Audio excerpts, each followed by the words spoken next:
Hello, everyone. Welcome back to another episode. I'm Payton, if you're new here, and I'm so happy you're here. And if you are here, which is everyone listening, I want you to take a little moment. I want you to stop and do something so important for me, just like really fast, like just real quick. It'll be so fast, I promise.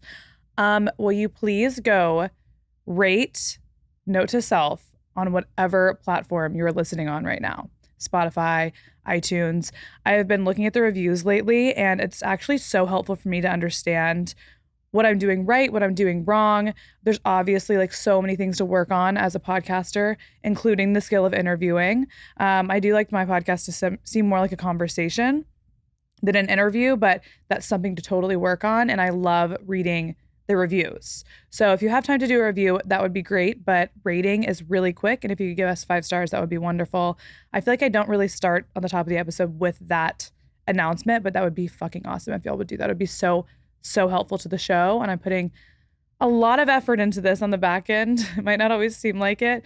So it would be really helpful for me. And I would be so appreciative if you would do that.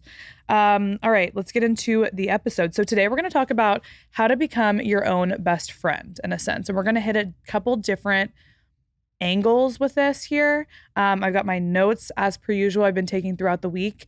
I've listened to some podcast episodes about this, but I don't really feel like, at least the ones I listen to, they're all small pieces of being your best friend, but it's not like a overarching view. And I was like, you know what? I need to do my own episode on it and talk a little bit about how I am becoming my own best friend. So like I feel like the story's never finished. I feel like throughout my 20s, I've realized that learning to how to spend time alone and learning how to validate yourself and support yourself, and also spend time alone on that note and not feel lonely, it might be one of the most important things I've ever done for myself. And I'm still not done. You know what I mean? I'm still learning every day how to show up better for myself.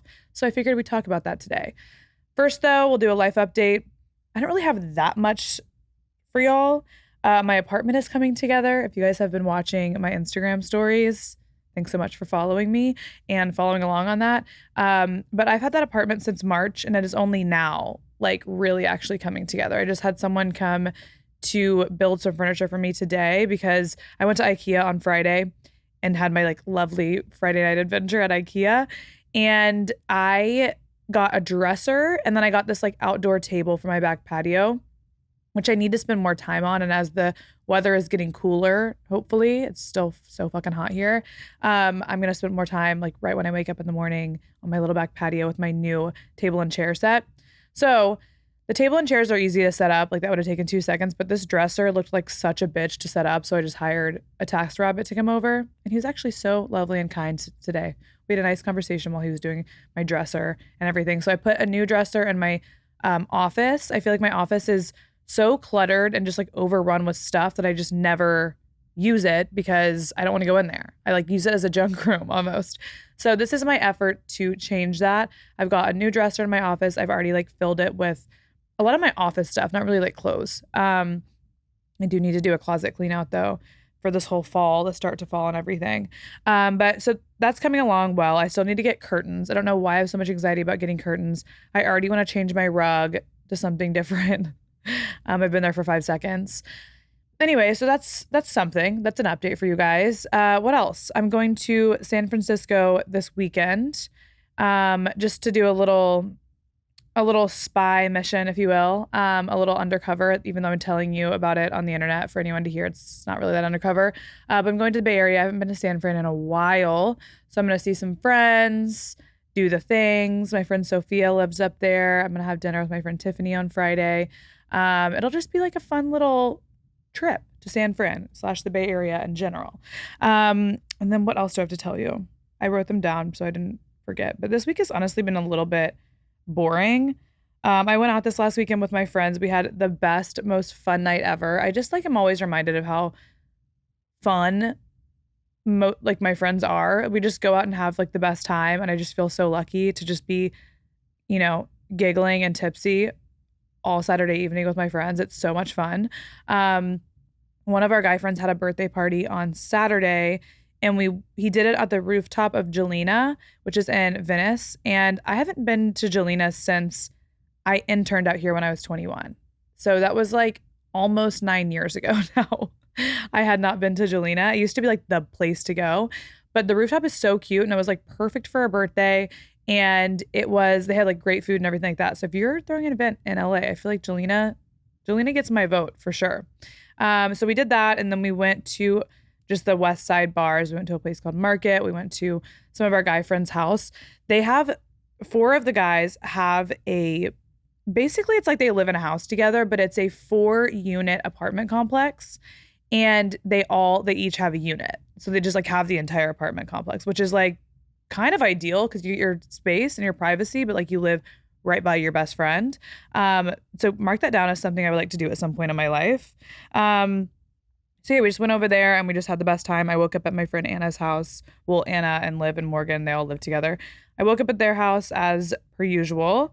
And we just had a great morning. And then in the morning on Sunday, I was pretty hungover. I was in my clothes from the night before because I always like take Anna's clothes whenever I leave her house. And then I have like a whole pile of her clothes in my house. So I'm like, fuck it. I'm just going to go home in my leather corset top and mini skirt and boots. So as I'm nearing my home, I realized that I don't have my house key. My house key is gone. So the house key, we have found it since, but she was gone. So I had to call Iman, my other friend who I left one of my keys with, because I always know like she'll have it on her key ring for times like this. So I had to go meet Iman at a dive bar. So I go into this dive bar in last night's outfit with the same makeup on from last night. I was like, thank God I brushed my hair before I left Anna's. I went in, I had a crisp Coca-Cola and tried to last through like maybe a beer with the girls, but I really couldn't. I couldn't do it. Though I do want to spend more Sundays at like the sports bar kind of setup, because I did see a group of girls. It was all these games going on, obviously. And I saw this group of girls having the best time. There was like 6 of them just like drinking beer and eating French fries and just like giggling about stuff and like watching sports. I just love, maybe it's being from Texas, but I miss spending the fall like tailgating, especially in college. It was a huge thing at my school at Texas A&M to like be involved in the football scene.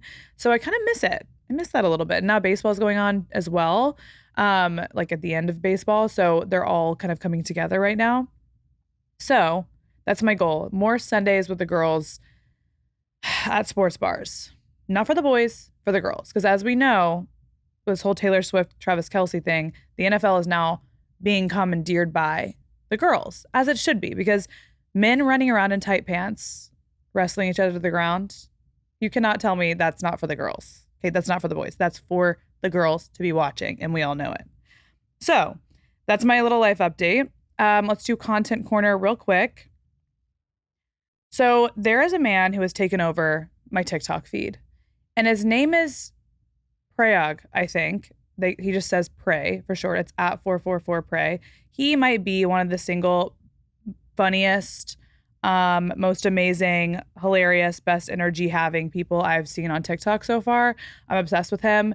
He has like a full like fan base that he calls Pookie, like as if they're one girlfriend or whatever it is you want to add in there, boyfriend, whatever. I'm obsessed with him. You have to follow him. He brightens my day every time he posts. I'm excited for it. I'm a huge fan. I want to see him do the best in life anyone's ever done. What else can I say about him? He's hilarious. He gives me major like little brother vibes, which I love. And he kind of is like the king of the sassy man apocalypse, which we are well into. And I do like a sassy man sometimes. I think sass is like a little bit funny. I don't like misogynist, but I like sassy. I like a personality. I like someone who can be a little dramatic just a little bit at the time, because I am pretty even-keeled and monotone.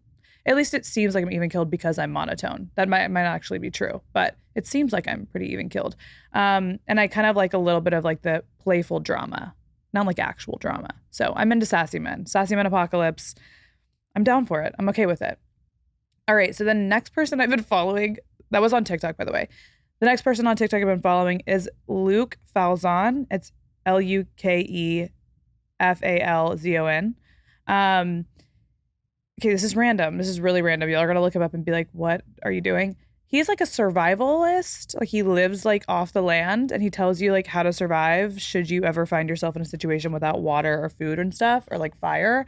So I've been following him and like I have a little collection on TikTok that's like random helpful tips and like half of it's just like his videos talking about like how to purify water if you need to do that because I have anxiety. So when that comes across my feed, I'm like, oh my God, I probably don't need this, but if I ever did, I'm going to think back about the time that I skipped that one TikTok and I don't know how to do it. Now, did I watch the TikTok and I still don't know how to do it? Yes, but I did save it to go back and study later. So maybe I should really, I also learn by doing. So maybe I'll just be practicing some survival skills on my back patio in the middle of Beverly Hills, just to prep. Okay, so love him. Big fan. Another one is at @mad_Mitch. She is hilarious. I love her takes on everything. I feel like y'all would love her too. You've probably seen her on your TikTok page. I just think she's one of those people that kind of reminds me of Drew Afawalo. I don't know how to say her name, but everything she says, I'm just like, you know what? I agree. You're spot on every single time. I'm obsessed with you. You're clearly very smart. And she dishes it out like for the girls too, in a way that's almost like Valley Girl-esque, which I love when we do this because I love seeing a Valley Girl that's like incredibly smart because I start to understand that, I don't know how to say this, but like women are taking over the world as we talked about just now with the NFL. We can be smart and also say like as many times as we want because actually that's a filler word and it allows us to slow down our thoughts so we can be more concise in our speech. So, or hopefully so. So filler words are actually great. I've learned that lately. And I love when I see a smart girl using filler words on the internet. She's a little bit better than me at it because she's actually like concise in her speech and like gets a point across in few words, which I obviously have a podcast. I can't do a TikTok rant about things because it would last too long because here I am taking up all your time with my podcast. So those are my content corner people. Again, mostly TikTok. It's just how I do things. It's just the content that I like to consume. Still intimidating to post on TikTok for me. I'm still also trying to find my place on TikTok. I love posting podcast clips on there. Obviously, I'm doing some like get ready with me to film. I actually need to do a little TikTok moment right now. Okay, so I'm on air right now, filming. Okay, so if y'all want to see that on the day of my life on TikTok, go find me there. This is the most promo I've ever done for myself in the first like 5 minutes of this podcast. And with that, we can get into the episode because all of our bases are covered now. We're all good to go. So we're going to talk about, like I said, becoming your own best friend. And there are some pillars to this that I tried to abide by, and I've kind of broken it down in my brain because I'm a compartmentalizer. If there's anything I do well, it's compartmentalize. And I like to separate things in my brain in order to, I don't know, make sense of things. Like I feel like my brain just breaks down things into categories until it can't be broken down anymore. Okay. So we've got 4 categories of becoming your own best friend. And the reason I find this so important is I think being lonely is a feeling that we all understand very well. And I can imagine that no one enjoys it. But sometimes you're going to be alone. And you can either choose to be lonely when you're alone, or you can choose to be in the presence of your own very best friend in the entire world, which is yourself. I think obviously human connection is insanely important and we need it as a species. We like our communities and things like that. We like our friends, we like our family. We want to feel seen by other people. We want to feel heard. We want to feel comforted. We want to feel important, and understood. I do think that all of that stuff comes and is better when you create a little, like we talk about on Note to Self, a little home in yourself and make it as solid as possible and be your own best friend, be your own best advocate, be your own biggest supporter, because then you never really feel alone because you feel like you're in the presence of someone incredibly important to you. And that's just that's how I see it. And I think in my 20s, you can either run from being alone by being around people that you don't necessarily like or don't necessarily like you, who don't respect you, who maybe can treat you poorly. And you put up with shit like that because you don't want to be alone. because it's synonymous with being lonely for a lot of people. And I think that once you get really comfortable in your own presence and you get really comfortable with hanging out with yourself, you stop entertaining things that are not meant for you because you don't fear being alone, because you don't feel lonely when you're alone, because you're with you, your bestie. So that's the point of this episode. And will I learn more about this topic in the coming years of my life? Absolutely. But I do this thing sometimes where I'm like, okay, if I'm not a master of something, I can't speak on it. And I just think that that's not smart either. I think the thing I like to do with Note to Self is kind of just like talk about where I am right now. And the goal would be to connect with people who maybe are in the same place or are going to be in that place soon or have been in that place. And I feel like when you listen to someone else explain their experience that's similar to yours, you do feel seen and heard, and it is validating. So that's the point of this entire podcast, is just for me to validate myself and validate you guys. So we're going to talk about this today, and we'll start with the first category. If you're watching this on YouTube, which, by the way, I put the last episode on YouTube. I hope everyone is proud. I did get one comment that made me really smile, and I've thought about it for this entire week. I put a vlog up last week and the full episode of the podcast last week, and someone commented and was like, wow, Payton, a vlog and the full episode. Like, I'm so proud of you. I can't believe it. I know you're working hard. And I literally was just like, that is the nicest. Am I going to cry? I feel so proud of myself. So thank you so much. I'm so happy y'all are proud of me. I love when you're proud of me. So the first pillar and the first action item of becoming your own best friend is, unsurprisingly, getting to know yourself. Number one for me is spending intentional time alone. Now, this will come as no surprise to people who have listened to this podcast for a hot second.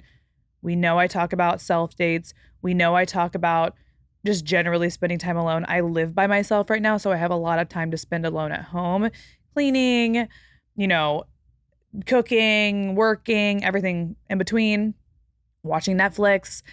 When I say spend time alone intentionally, I mean, it really is like the self-date experience, but it doesn't always need to be like a traditional self-date. It could be doing anything to spend intentional time by yourself. It reminds me of when, let's say you live with a partner and you need to make intentional time to go on dates because you're always living with your partner doing the day-to-day, but going out of the home and doing something intentional together to spend time together is super important for a relationship. That is no different in a relationship with yourself. You need to spend intentional time by yourself. Best ways to do this: take yourself on a date is super easy, obviously. Lunch date is fun. A dinner date is even more fun. I think the thing with those two, especially taking yourself on a date and sitting by yourself at like lunch or dinner, can be intimidating, but it is one of the best ways I've learned to build confidence in myself and being secure with myself. Because if you can sit there and be like, I don't care that I'm alone, like this is not embarrassing, I'm with me, the best person ever in my entire life, the most important person ever in my entire life, and I'm treating myself to this great meal, or it doesn't have to be like expensive or anything like that, just like something that makes you happy, a meal that makes you happy. I think that's a really simple way to start this whole process. But sit there, be with yourself, maybe read a book, do whatever it is that you want to do, but definitely spend some intentional time reflecting, or whatever it is that you want to do, whatever you do to make yourself feel more connected with yourself. If you need to figure out what that is, try some things. Maybe you sit there with a notebook and you just like journal. Maybe you find a journal prompt on Pinterest or something and go off of that and think about that. Maybe you sit there and don't do anything. Maybe you sit there and just observe other people and observe your thoughts and reactions to the experience of eating by yourself out in public, which I know sometimes can be like a little taboo or something. Like, I just feel like people don't do it as much as we actually should. I feel like people in like Europe and stuff do it more often, but in the US, especially like when I was living in Texas, and I'm from Texas, by the way, so like growing up in Texas and then living there somewhat recently, I realized that people, like, it almost like they look like they feel bad for you when you're eating alone. Like, I get a lot of like, hey, do you want to come eat with my family? I'm like, no, no, this is on purpose. Thank you so much, but this is on purpose. I think it's a good exercise in confidence and being self-assured and validating yourself. But it's also a great way to just spend time alone and thought, or whatever it is that you need to do to make yourself feel closer to you. Another thing that would be wonderful that I actually need to do soon is a solo trip. So this could be a weekend trip depending on where you live. Like, let's say if I wanted to go on a solo trip from Los Angeles, I've done one to Santa Barbara, which was really nice. And I took myself to a nice dinner. I browsed around the town. It was really fun. I just stayed for like a night or two. I can't remember if it was 2 nights or one. Malibu would be a great one. Topanga here in the Los Angeles area would be great too. Just being connected with nature. What else? I feel like in Texas, there's a bunch of places you could go as well. New York, I'm sure there's so many places right outside of the city you could go. So just choose a nice little fun town, and it doesn't need to be a big place that you fly to or whatever. Though I really would love to do like a tropical like vacation by myself. I think that would be so nice for a couple of days. I don't know where I would go. Obviously somewhere I could feel safe, but anyway, you could do a small or big one. I think the solo trips are great because it's more extended time period to hang out with yourself. And there's so many activities you can do, and you can just like, I don't know, really relax and reflect. I think for my 30th birthday coming up here in December, that would be my ideal trip. But my friend Kelsey texted me like months ago and was like, hey, she's a corporate event planner, by the way, for her job. So she like loves to plan and like is very serious about planning events because she usually plans events for like thousands of people. And she's like, P, we got to figure out what we're doing for your 30th birthday. And you cannot say that you're going to take yourself to lunch and that's all you're going to do for your 30th birthday. I'm like, fuck, that's what I wanted to do. God damn it. So I think we actually are settling on Miami. No big deal. My friend Sophie her birthday's on the 29th and then mine's on the 30th and then New Year's is the 31st, obviously. So I think we're doing per Kelsey's group note that she has this all signed into with the guest list and the schedule of things. She's got like the departure day, the arrival day, departure day, how we're getting places, possible Airbnbs we're staying in depending on how many people want to come. If we want to split, I mean, she's got it covered. She's got it covered. But anyways, we're all on this list and we're going to do, back to back to back days, which we will die. That is for certain. And I will spend my 30th birthday at 11 if it kills me. Because if you know, and I'm going there for my 30th birthday. I don't know what we're going to do for New Year's in Miami. I feel like it's just going to be so expensive and dramatic, but we'll see. Anyway, what was I saying? Oh, I really want to go on a solo trip to celebrate my 30th. So maybe I'll go in like January or something. I just don't know where to go.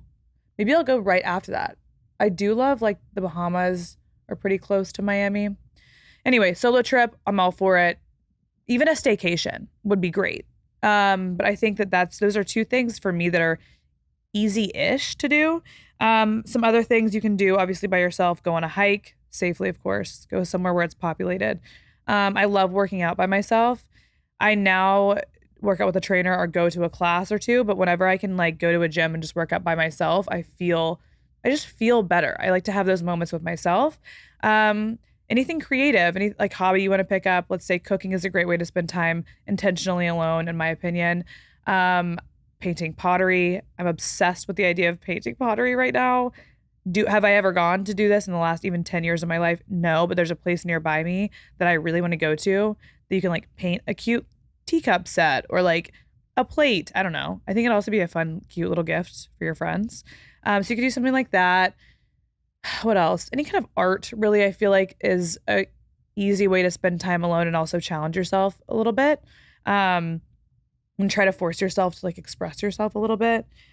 Another way, other than spending time alone intentionally, that I feel like you can get to know yourself, and this is an obvious one, but I feel like it needs to be touched on, is journaling. So I have a Pinterest board of, I think it's a public one, by the way. You can just search me on Pinterest, but it's a public one. It just says ask. And I have a lot of journal prompts that I found interesting there, or, questions that I even like to ask my friends and family. Because I'm a big, if we sit down to dinner or something like that and we all have like the same conversations every single day. I did this a lot with my ex or my best friends or whatever. I like to ask questions that get us out of that normal day-to-day conversation and kind of teach me something about someone. So I have a full board called Ask, and they have, like I said, journal prompts and questions you can ask your friends, but always good things to ask yourself as well. I think that getting all your thoughts out on paper is a very cathartic and easy way to figure out what you're thinking, at least for me. Another thing I like to journal about or write down, because I have a million lists in my phone and like physically in journals, is whenever I'm having a good time, whenever I genuinely find myself being like, wow, this is amazing, which isn't all the time. I feel like I'm a pretty happy person in general, but I also think that having moments of actual bliss are pretty rare. And when I'm in those moments, I like to look around and be like, okay, what is going on right now that's making me so blissful? And then I write it down. And it can be big, it can be small. And I have a list of things that I can go that I know make me happy, that I can go do or implement in my life, or I can buy, whether it's a candle or like a face mask or whatever it is.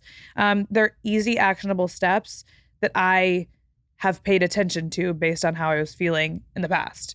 So getting to know yourself, it's really important to get to know what makes you happy. Obviously, that's a big one for me. And again, when you're in a place of, let's say, struggle, or if you're like kind of just plateauing, or you're just bored, or like whatever it is, you're overwhelmed, that list is lovely to refer back to because you know how to like fix it in your brain a little bit. So that's one thing I really like to do is journal when I'm feeling happy. What about it made me happy? And kind of trying to figure out how I can plan and implement those experiences in my life, almost as if they're as important as my to-do list for work. Like that's going in my calendar. But I am type A, I will say. But happy things are going in my calendar.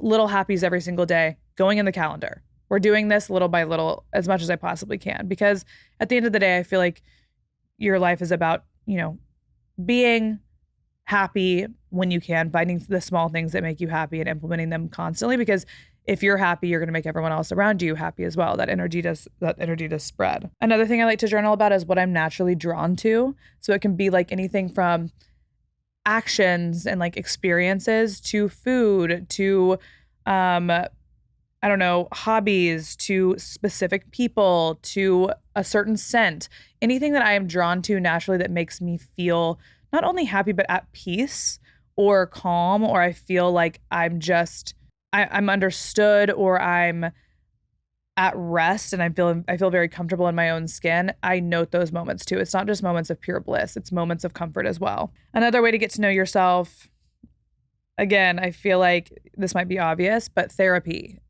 Therapy is wonderful. I think when you first get started with therapy, it can be a little overwhelming because you can start confronting things and bringing things up that you might not want to. But for me, getting to know myself, it's been really important to confront things about myself that I might feel a little ashamed of, or a little threatened by, or things that I want to ignore. Because once I face those things, I feel like I have a little bit more control over my brain and myself, and I have a better understanding of what makes me tick, what makes me emotional. And I feel like when I'm in control of myself, I feel more confident, and I feel like I can handle what life has to throw at me. So while therapy can initially kind of be difficult, I think it is one of the most helpful tools to getting to know yourself, which at the end of the day is going to make you more confident. And when you face your own self, I feel like when you learn about your own self, you're more comfortable with yourself at the end of the day. And you can give yourself grace for any quote shortcomings that you have because you're working on them. And when you're working on them, you're trying to make yourself better. Of course, we don't need to be better overnight, but I think that there's something to be said about getting to know the good and the bad and the ugly of yourself, and taking matters into your own hands, not only for your own self, but for the people around you as well. And there's something about that it makes me feel good about myself. It makes me feel proud of myself. And that's something that I want everyone to feel is feeling proud of how well you've gotten to know yourself. And you want to know yourself like the back of your hand. And sometimes I think we hide things from ourselves. There's so many things about ourselves that we don't realize that we're doing, or we don't have, the bandwidth to like face. And I think once you do decide to do that, life gets so much more simple, and you just do like yourself better. Though it might seem like you wouldn't once you know all these things about yourself. I think that you do, because you feel like you're in control of yourself now. Another thing I will say, especially with therapy, is learning your emotions. So learning what makes you emotional, learning what sets you off.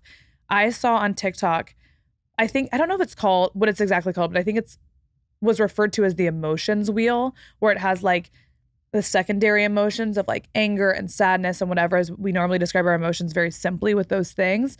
But it will have you dive into more specifically what you're feeling by saying, okay, how do I describe this feeling? Okay, I feel sad. And then it gives you like more emotions that kind of relate to that sadness feeling that are more specific that you're feeling, because you might not be sad, you might be something else, but we don't even know because we aren't checked in with ourselves enough to know. So the emotions wheel has been really helpful for me in therapy. And I feel like understanding your emotions, like we're going to talk about, I think next week's episode will be about this, but understanding your emotions and monitoring your nervous system that way, and your emotional, having that emotional connection with yourself is really like a key to life. And I think if we can be emotionally aware of what's going on inside of us, we're again more in control of not only our emotions and the things we're feeling, but also our actions.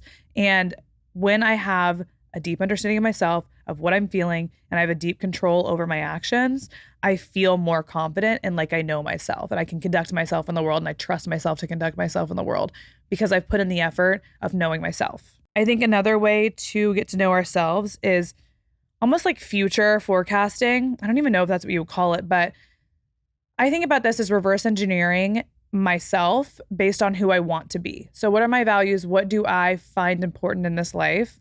An example of this is I really value being looked upon as a good, loyal friend to those people in my life who I've chosen to be friends with and who have chosen to be friends with me.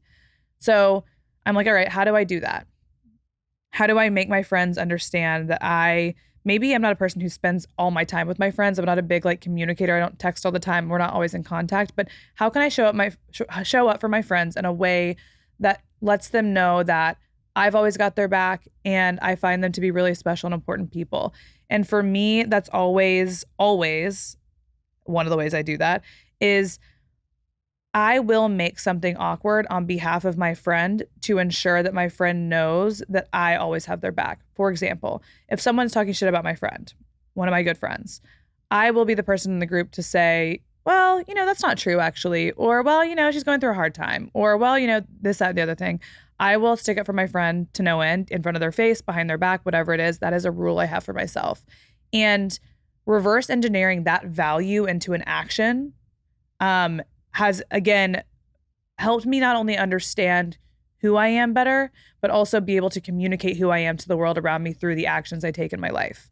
And I would call that reverse engineering, I think. So I think that's important too when you have your journal open maybe. Who do you want to be and what actions do you take to get yourself to that point, or to show other people or show your friends or show whoever and yourself how you implement that value in your everyday life? Because I'm very actions based. You can say you're this and you're that all day, but how are you putting that into action in the world? I think that's important because writing out who you want to be, in my opinion, shows you, it just gives you a more clear vision of yourself, or who you, again, want to be. Another way to get to know yourself is mindfulness. This is the one I will say I have the most difficulty with, just because I do find it so hard to be mindful, specifically in ways that, most people talk about, which is like meditation, or just like being in a meditative state somehow, whether that's like, there's like EFT tapping, there's actual meditation, there's breath work. Sometimes people talk about getting into like a flow state when it comes to like anything creative that you're doing. I feel like mindfulness is something I struggle with, but I think that I've been trying to implement a little bit of meditation every single day. Not only does it allow you to show yourself you can get control over your mind, but also it allows you to really go inward. I mean, you're really in there. You're really in your brain in silence, reflecting or learning about yourself or getting in touch with your own feelings and your own body and your own emotions. I think mindfulness is obviously so important, but for me, it's the hardest one. So that's something I really want to implement more. That's something I think is so key to getting to know yourself, because you quiet everything and you kind of just listen to your intuition or your own body. Like, I just think it's so important. So I will be really trying to implement that, especially in my 30s. I think it's going to be key to get me where I want to go in terms of getting to know myself better. That was definitely like the longest pillar to me, because I feel like there's a lot of action items when it comes to that one. But pillar number 2 in, becoming your own best friend, just like you would with any friend, is learning to trust yourself. And the easiest way to learn to trust yourself is making and keeping promises to yourself. And I've talked about this before. That's what's really built confidence in me, is knowing that I can rely on myself to do the things that I'm promising to myself. knowing this, I try to not promise too much. I don't want to wake up tomorrow and be a new person, for example. I'm not going to change everything about myself that I don't like overnight, but I'm going to try to, again, maybe in a reverse engineering type of way, reverse engineer how to keep those promises. For example, I really wanted in this last year to take care of my physical health more. And one way I've been doing that is working out. I've talked about it a lot. Strength training is how I do that. Now, can I promise myself that I will work out 3 to 4 times a week and be in the best shape of my entire life and prioritize that over absolutely everything? No, because it's just not going to happen. I'm realistic about that. It's not happening. But I said, okay, what I can promise to myself is 2 days a week for sure. 2 days a week for sure, I will be strength training because that makes me feel good. It's good for your bones. It's good for your mental health. For me, it really helps with like bloating and things like that. When I don't strength train for a while, I get like more inflamed, more bloated. To me, it's the easiest way to work out. I really like it. And I also knew that if I hired a trainer that was relatively expensive, that I would also show up for myself. So I like kind of backed myself into a corner there as well. But I know myself well enough that I value money and I value, spending my money on things that I want. So if I'm spending all this money on this, I have to go do it. So that's a way. That's a tactic of getting to know yourself. Then you can figure out how to like manipulate yourself into things almost. But anyway, so that's a promise that I've been able to keep to myself keep for myself. So there are weeks that I miss sometimes I'm traveling, but for me, I've overall stayed consistent. So I don't feel guilty missing a workout. I've overall done this for the past like year and I've never felt better. And I swear, because I talk about this all the time, I know, this has given me a ton of confidence being able to show up for myself in this way. And it's made me trust myself. And so it's made me be like, oh my God, Payton, you can actually set out a goal and make a promise to yourself and keep it. So that's an easy way to do that. So keeping the promises to yourself in little and big ways. Other ways I like to do this, I don't know, like when it comes to like dating and stuff like that, I keep promises to myself like, okay, I'm not going to be clouded. My judgment's not going to be clouded by the ways that I feel in dating because I know what I want in dating for my 30s and what I want for my relationships in my 30s. So I'm not going to be like clouded by, oh, this guy's fun, but he doesn't fall into these X, Y, and Z things that I know that I need. I make a promise to myself to not get caught up in situations like that because there's no point. It's not helping me in the long run.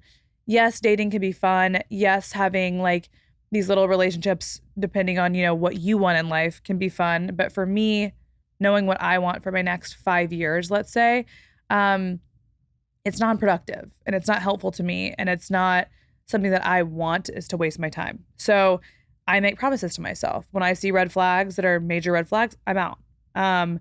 When I feel as if I'm getting like a bad energy from a guy, or I feel like I need to overlook something that I don't necessarily agree with, I'm out because it's not helping me. So that's my promise to myself. There's all these little ways you can make promises to yourself and keep them.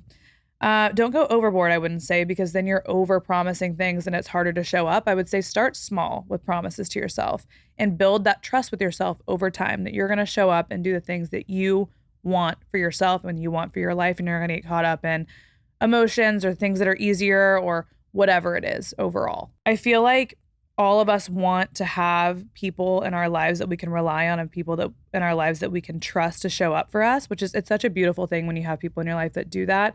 But I think the most important person in your life that can show up for yourself is yourself. You're the only person that has you. So again, it kind of feeds into that.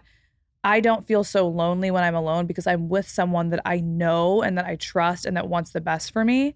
And that's me. A key thing about learning how to be your own best friend is learning how to trust yourself as you would any friend, to show up for you, to go to bat for you, to do the things they say they're going to do, or a partner.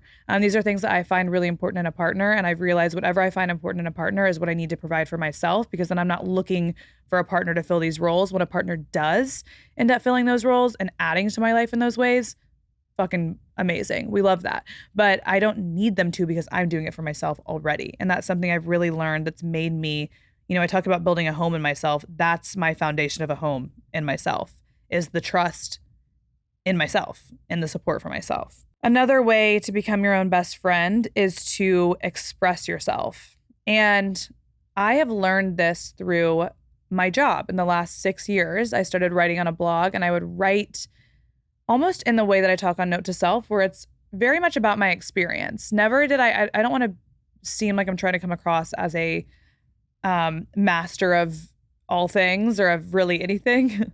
The whole point of this, the whole point of the blog when I started, the whole point in my opinion, of social media, of people sharing on social media, is to share our own experiences and connect with people who also share those similar experiences, or who can learn from those experiences or feel seen and heard, like I said before.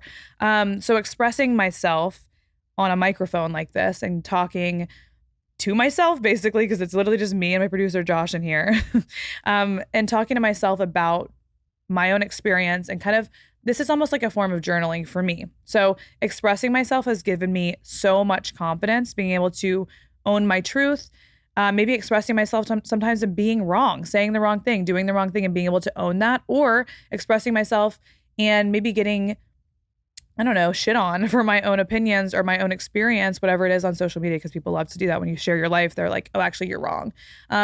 Being able to look at that and be like, okay, wait, let me reassess here. Okay, am I right? Am I wrong? Did I do something wrong here? Did I do something rude here? I don't know. Like, did I have is this a bad take? Basically, being able to have people kind of come at me in a way that should make me defensive, has made me learn to kind of put my guard down and be like, okay, well, let me take into account what they're saying. All right, well, actually, I still agree with myself.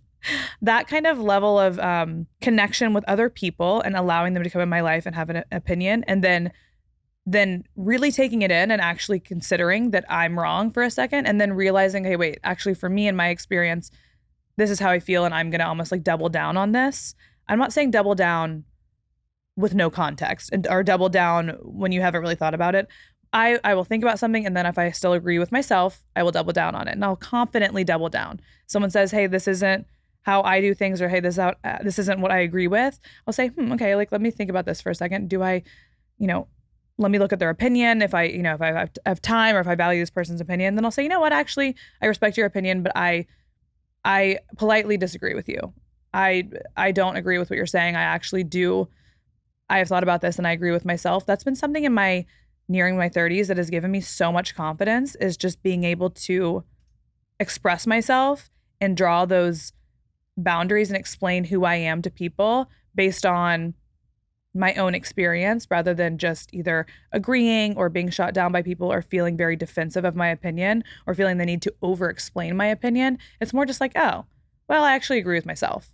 And that has been a key to my last year of life, is just being like, I back myself. I usually make decisions with a good amount of information. I don't usually make like life decisions specifically on a whim. So I support myself, and I will go to bat for myself for my own opinions and beliefs and things like that. Not to say that you can't learn, you can't grow, you can't change your mind. But right now I'm definitely supporting myself and confidently being who I am and expressing that in the world. And that has given me not only the confidence that I've needed entering my 30s, but also it makes me reliable and supportive of myself, and it makes me trust myself even more to stand up for myself in those ways. Another thing that you can do in terms of expressing yourself, obviously through any kind of work or arts or anything like that, whether it be like a social media thing, maybe you get on TikTok and talk about things that you find important, or you just talk about your life like I'm doing right now, or maybe you express yourself through music or art or sport or whatever it is. I think finding a way to express yourself is such an important part of building yourself and learning to become your own best friend. It teaches you so much about yourself. It gets you into that flow state when you're doing something that you love. And the more we can know about ourselves, the more we can get ourselves into a state like that, or a happy state or something like that on our own backs, on our own behalf. I think that makes us more confident and makes us get to know ourselves even more. That felt like a little bit long-winded, but I hope you guys get the point. It's a connection with yourself that I feel like you need to build. And then you take that connection with yourself and who you are, and you express it to the world in whatever way that you can. And I think that's a huge part of becoming yourself. And I think it's a huge part of learning about yourself through that. It's almost like it's like a feedback loop. You know what I mean? You keep feeding into it, and it keeps giving you back what you need. Okay, so lastly, for me, learning to become your own best friend, you need to learn to support yourself as you would support a friend, or as you would want a friend to support you, or a significant other to support you, or a family member to support you. you need to understand that you have your own back. And on, at face value, this looks like, supporting yourself, standing up for yourself, and understanding that you're worthy of your own support unconditionally. If you're your own best friend, you need to support yourself like you're your own best friend. So that does mean sometimes standing up for yourself when that's necessary. I think as women, sometimes it's easy for us to just kind of be more passive. But I am not like that. I'm not like that on behalf of my friends. I'm not like that on my own behalf. And it's not because I want to be confrontational and because I want drama or anything like that. It's just that every time I stand up for myself, every time I stand up for a friend, I feel like I've proven something to myself or to a person I care about that, okay, we can trust her. Like, she will have our backs in a situation, even when it's difficult. And I think that's really important, like I said, to employ in friendships, but I think it's almost more important to employ for yourself, to confidently be able to support yourself and speak up and speak your mind, especially when it comes to the things that you love or things that are important to you, and things that that your heart is in. I think it's really important to stand up for yourself with love and respect for other people, of course, too. You don't need to be a fucking asshole, which, here's the thing, I will be an asshole. The time calls for it, I will do it. But most of the time I'm not. Most of the time it's respectful and it's just me drawing boundaries or me standing up for myself. And that is a way that I actively support myself. Otherwise, supporting yourself like mind, body, soul, taking care of yourself physically, taking care of yourself mentally, I think is very, very important. Another way I support myself might be a little bit surface level, but I value the way that I look. Not necessarily like, I think working out is helpful for the way you look, but I mean more like I want to look put together. I want to have, I want to look like my outfits are not expressing who I am and expressing who I want to be. I think that is a way that I support myself, is by giving myself the things that I need and that I want that make me feel good. And that doesn't stop only at the mind and body connection. That also is honestly on the surface level too. And I'm not afraid to say that at all. I support myself by getting my facials, by getting my eyebrows done, by getting my Botox, which, by the way, when my Botox kicks in this week, it is over for you hoes, because I am going to be having the best week ever. I can already feel it starting to kick in, and I'm like, yes, this is me supporting myself. I love it. So find the ways that you can support yourself. Again, mind, body, soul, aesthetically as well. Don't feel sad about it. I think sometimes most of the people in my life who make me feel bad about that are men, and I'm like, I actually don't feel bad. This is me doubling down. Actually, this is what I like. And I'm going to stand up for myself. I enjoy aesthetics, and this is how I support myself in this life. One of the many ways. It's not the only way. But I think showing up for myself, mind, body, soul, aesthetically, we're adding that one on because that's the note to self pillar here, is really important to me. And it shows me that I can not only trust myself, but I can take care of myself as well. Another thing that I'm really working on, that I was just listening to a podcast episode about actually on the way here, is supporting myself through my own words internally. So speaking to myself kindly, like I would want a friend to speak about me, or how I would speak about a friend. I want to learn how to talk to myself better. And this is something that I've been working on for a long time, because I think when your immediate reaction to certain things is almost negative. So with my friends and stuff, I always see them in a great light. With myself, I don't always do that. And I've learned as of the last couple of years to set the tone for that in my brain. But it's taken some effort in noticing the thoughts I have about myself, noticing that immediate negativity, and then trying to figure out I don't want to attack myself for it, because I feel like that doesn't make any sense either, but I want to learn how to not have that immediate negative thought about me. You know what I mean? So I've been working on that, and we can talk about that more and further future episodes. Maybe we can have a guest on that can help us with that a little bit, because I have a lot to learn in that category, but I think that's very important in supporting yourself, is supporting yourself through the thoughts that you have about yourself and the feelings you have about yourself as well. So another thing I'm going to wrap this episode up with is, I think connection, like I said, is very important. Human connection is absolutely necessary. It makes us happier. It makes us healthier. But I think that supporting yourself and learning how to be alone without feeling lonely, and learning how to get to know yourself and take care of yourself in the ways you want other people to.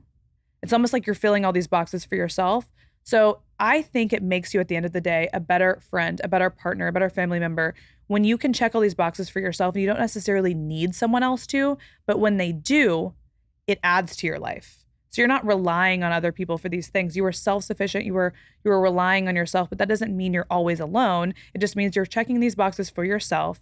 And then you're not putting pressure on the people that you love in your life to fulfill you in all of these ways because you've done so for yourself, but they can now add to your life, which is such a beautiful, I think, partnership to have in any, romantic partnership, friendship, family member situation, to not have to put responsibility for your happiness on other people, but to allow them to make you happy as an addition to your own happiness. I think that that's beautiful. I think that the self love and support and growth and all those things are a wonderful foundation for any future relationship or friendship you're going to have.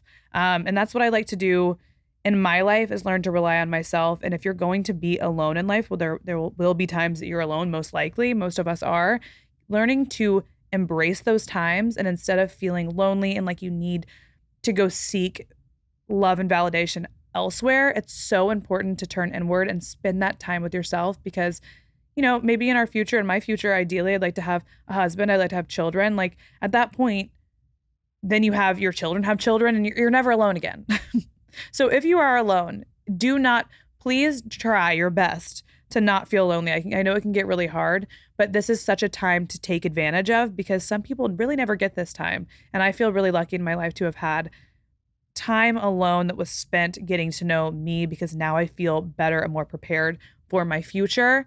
I feel better and more prepared for any relationship or friendship that will come into my life, because I know myself pretty well at this point. Of course, it is ever evolving.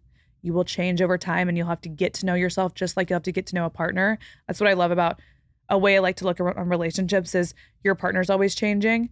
And I look at myself that way too. I'm always changing. There's always new things to get to know about myself, or I hope I'm always changing. That would be the goal, right? So it's a constant lifelong thing to get to know yourself. And it's something I will always prioritize, no matter, being in a relationship or married or having kids, whatever it is. I will always prioritize that time to myself, because I think it's so essential for every other part of your life. And that's how I am learning to become my own best friend. I hope you guys liked this episode. I kind of wanted to do more episodes about being alone, spending time alone, living alone, things like that. But I felt like this topic kind of brought all of those together in a way. And I can be more specific. We can talk about things more specifically if you want. I also think that this would be great content to have on TikTok, more short form ideas for spending time alone, things like that. So y'all can follow me on TikTok for that. Let's talk about my note to self for the week. Oh God, y'all, I have been procrastinating for the whole year. So many things that I just need to fucking do. And they're those things that are going to be annoying to have to undertake and do. Like I need to get a new license. I don't want to fucking do that, but I need to. So I just need to get it done, and it will be off my chest. I feel like I live with this, like the longest to-do list ever. And I just get really comfortable having a to-do list, because at every moment, even when I'm trying to enjoy myself, the to-do list is looming in the back of my head. And I think that I'm realizing I could just do the things on the to-do list, and then they wouldn't be there anymore. And I could actually enjoy my time by myself, watching Netflix without feeling guilty. So my note to myself is just go get the stupid shit done that you don't want to do this week. Just go get it done. Spend a day doing the things that I don't want to do. Dropping my freaking dry cleaning off. Getting my taxes in order. Getting the stupid license. I hate that. I don't want to do that. Cleaning my house. I just need to do them so they're done. So if you have something on your to-do list that you hate, just go do it. Make a day this week and say, this is today. For this hour, however long it's going to take, I am doing this thing, because then it's off of my chest. And I know how good it feels to get something off your to-do list. It's been on your to-do list just for weeks or months at this point. So I just need to get it done. I just need to stop making excuses. I didn't stop being lazy. I just need to get it done. So that's my note to myself.